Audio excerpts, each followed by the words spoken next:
Kasi Tagaytay. So meron po kasi ditong bata na natulungan ng produkto po natin.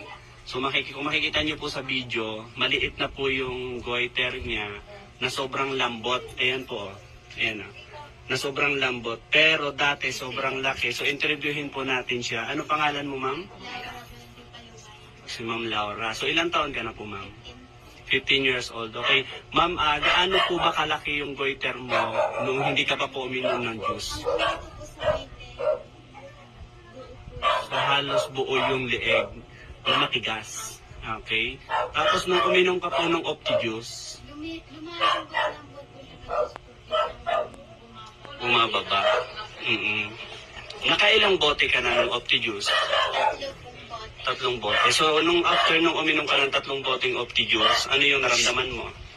Lumabas po, yung tulog ko po, itim na itim po, bagus po.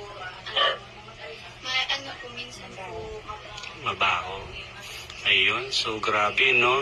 So, ito ma'am, okay lang ba i-post namin sa Facebook para naman maka-encourage tayo ng maraming customer? Ano po? Ayan, so maraming salamat po, Chairman. So may natulungan na naman po yung produkto natin.